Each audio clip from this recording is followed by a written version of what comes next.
tinatanong nila ano na aking nagawa, yan ang bukang bibig pa nga. Siniyalista na ang pugang na natamo namin noon. Pinilit na bumangon at maging mabuhay ngayon. Sa aking unang hakbang ay hindi pa nga timbang, sa paghawak ng buhay ko na nahihibang. Sa pagkanta ay sablay, sa tungtog di makasabay, at sa bawat pagpasok paggalaw ay matamlay.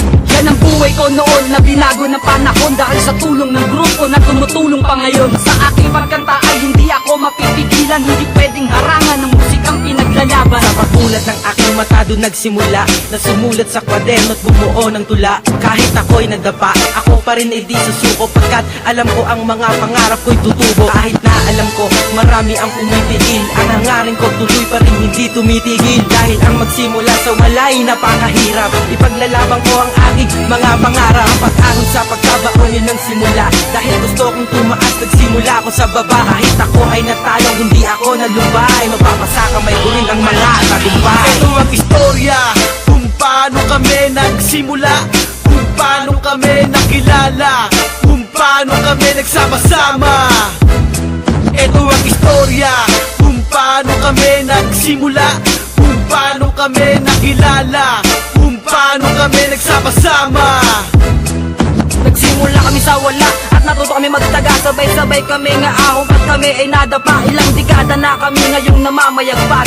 Ang aming pagkakaibigan ay lalong tumatatag. Ang mata namin ay dilat, din ang bulso naman ay salat. Ni wala nga pamasahe pag kami ay merong lakad. Ilalay pa namin ang dilubyo, masubasko o bagyo. Pag kami nagsama-sama parang gugulaw ang mundo. Kasi sikat na nga kami, ni wala na kayong nangaape. Dati nyong minamalit, ngayon pumapalo na sa ere. Tukang buong babago, nagsimula ka sa wala. Sigurado ng tagumpay mo, magiling mo ng kanan ng tadhana. Pangarap ang dahilan kaya kami ay nabuo, hindi ininda ang sakit kahit nasangkot sa gulo. Dahil kami ay iisa lang ang gustong maabot, ang paghawak ng mikropono ito'y naging sagot. Mula nang ako'y tumula, pananaw ko ay nag-iba. Kahit maraming tao na sa akin ay nanghusga, pinanghinaan ng loob upang lahat kami sumuko. Sa rurok ng tagumpay sabay-sabay kaming dadapo. Na makamit ang pangarap ay tagal hinadlangan, pero hindi rin dahilan para pagsubok patlangan. Kaya namin lampasan ilang beses mamabigo, ang tunay na mandirigma dumadaloy sa aming bugo. Ito ang istorya kung paano kami nagsimula, kung paano kami nakilala,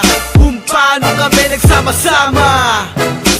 Ito ang istorya kung paano kami nagsimula, kung paano kami nakilala, kung paano kami nagsama-sama. Nagsimula sa wala, ang grupong True Assassin Squad. Naglakad na makabago, ang letra may kalidad. Hindi naging basihan ang aking kasuotan. Wala akong pake kahit ako'y tinatawanan. Lalo kung pinaglabang pinasukan kong laro. Walang kabogang dibdib sa paghawak ng mikropono. Hindi na kailangan magyabang para lang malaman na isa ko sa hinirang.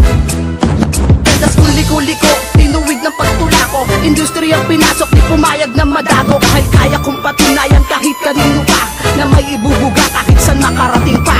Ako ay 15 anyos nung ako'y nagsimula, nga humawak ng kwaderno at gumawa ng kanta. Ngunit napunta sa wala at pinaasan ng barkada, at ako'y hindi sumuko sa pagsulat ng mga letra. Dahil ako ay umaasa na aking makamit, na ang mga pangarap ko na sana sa'kin ay dumikit. Marami mang makukulit na sa'kin ay nang-iinsulto, sila ay naiinggit sa mga ginagawa ko. Ngunit ako'y hindi sumuko sa aking ginagawa, hindi ko na lang pinapansin ang mga sinasabi nila. Dahil ako'y isang makatanap, isang naging sundata, at ako ay umaasa na ako'y makikilala. Ito ang istorya kung paano kami nagsimula, kung paano kami nakilala, kung paano kami nagsama-sama.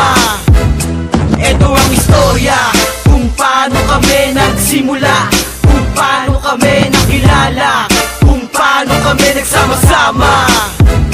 Ito ang istorya kung paano kami nagsimula, kung paano kami nakilala, kung paano kami nagsama-sama.